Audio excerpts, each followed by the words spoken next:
going on, guys? Welcome back to Rewatch Reality. If it's your first time stopping by my channel, welcome. And on today's video, we're going to talk about Michael's sister Anne and the Reddit post regarding her 2016 arrest. So rumors have been floating around regarding the fact that she may have been an accomplice with Michael with his 2016 fentanyl trafficking arrest. Some are saying that essentially Anne is linked and it's basically all within the family. So I went ahead and reached out to her because I'll be honest with you, I never did get that vibe from Anne that she was associated with the fentanyl trafficking. And then two, originally prior to this newest season that came out, well actually during Lockup last season, when I was doing my investigation regarding Michael's charges, when I was looking through all the articles that I can find, Anne's picture never popped up. So there was one article that did show her mugshot indicating that she actually was in fact arrested. Now, she wasn't arrested with him at the hotel where Michael got caught during the transactions for when he had sold to the investigators, but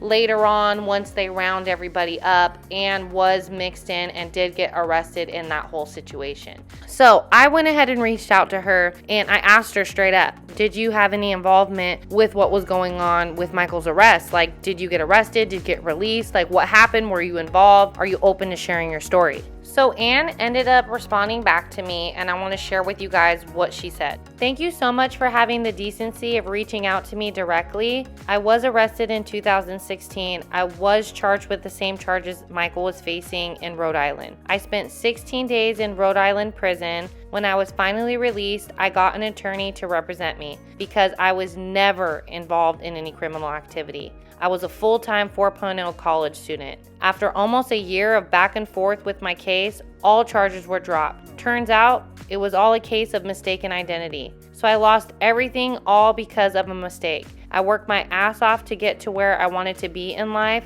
never did anything illegal. I also graduated with a high school honors from CCRI prior to going to my other college for my bachelor's degree.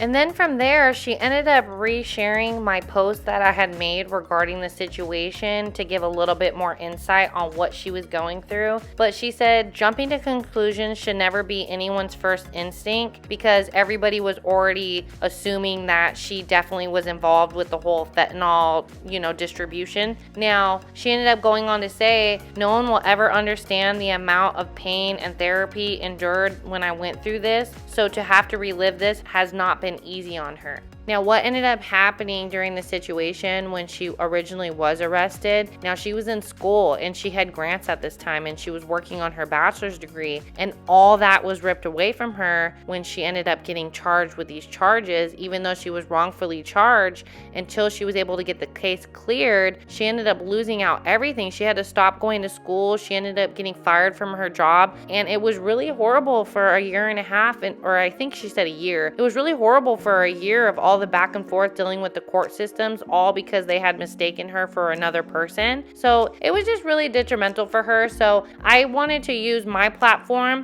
in a sense as a voice for her to share her story. That way she's not painted in such a negative light, because if you just look at a mugshot, all you're going to assume is that she's just as bad and she was selling fentanyl and she's a terrible person. Look at them, their family's trash, they're all selling fentanyl. So to me, it's really important that if we're talking trash, that we're talking trash on the truth and we're not talking trash on just speculation of things.